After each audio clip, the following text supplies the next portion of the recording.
Hey, what's going on folks? My name's Gray and this is Consoletronics. Now it may surprise some of you to hear this, but even though I am a massive fan of Leicestershire based developers Rare's Super Nintendo and Nintendo 64 games, almost all of their earlier 8-bit NES, Game Boy and home computer output is largely unknown to me, because in those days I was rocking with Sega heavy. So today I will put aside past loyalties and look at some of these titles with a butcher's at Rare Replay on the Xbox One. Rare's acrimonious split with Nintendo in 2001 was celebrated in some corners of geekdom, as many, myself included, thought that the reins would now be loosened on their creative juices, as Microsoft, Rare's new sugar daddy, needed games to compete with the Sony franchises on PS2 jumping up from the PS1, like Silent Hill, Metal Gear Solid and Final Fantasy. And this is what we got on the Xbox. Grabbed by the ghoulies.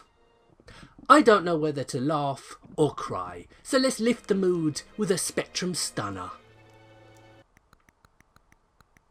This game may be from before my time and have graphics like it was put together on an Etch-a-Sketch, but looks are subjective, class is permanent, and Sabrewulf's breeding is still clear for all to see. Since its debut on Uncle Clive's Spectrum in 1984, much has changed in this industry, including a name change for this game's developers from Ultimate Play the Game to the catchier Rare. We even have some N64 up in this bitch. For all of you uninitiated, this is one of the best games of its day. A simple premise: destroy everything in the path of a runaway nuclear weapons carrier. For some cathartic action silliness, this game has few rivals. You know, cocaine was a very popular drug in the 1980s. I don't know if the relevance of that fact has anything to do with all games from this era looking so trippy and having logic that would make Einstein scratch his head, but this is Lunar Jetman, the sequel to Jetpack, also included in this compilation. And I don't know what the fuck's going on. Here's one from Rare's vast library of NES games that I had never heard of, let alone played. It's an isometric 3D speedboat sim, which is pretty neat. One moment you're racing, the next you're nicking someone's landmines, then dodging obstacles in which you need the reflexes of Matt Murdock to avoid them. But overall, a nice addition. Thought I'd have another crack at Jetman, this time on the third entry in the series, Solar Jetman for the NES.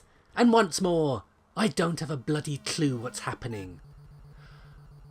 Oh, hold on, you need the ship to carry items. Ah, now it makes a bit of sense. Gently, gently. Haha, I've still got it. Fuck. Oh, fuck this. I can only imagine what it must have been like back in the mid-1980s for all the kids who had played Harrier Attack and Horosco Skiing to then load this into their Spectrum. It must have been a Mario 64 moment. I would be very interested to hear from anyone watching this video who maybe grew up in this era just what an effect this game had. Or am I simply thinking too much and it was just another game? Whichever the case may be, Knight's Law actually holds up pretty well. For the last title I'm going to look at in this little mashup of random picks, it had to be one of Rare's finest showings. So sod Cameo and Perfect Dark Zero, we're taking it back to the halcyon days of N64 with Banjo-Kazooie. I have to be honest here viewers, I didn't think all that much of this game back in 98 or 99 when it was released, because I was playing titles like Metal Gear Solid, Siphon Filter, Fear Effect and the underrated Parasite Eve on the PS1, and Banjo just felt a bit too cutesy for me. But I revisited this game some years later and enjoyed it immensely, as I have now playing Rare Replay. So my name's Gray, you've been watching Consoletronics. I hope you enjoyed, and if you did, please like, share, comment and subscribe. I'll have some more videos up soon, so thanks for watching and goodbye.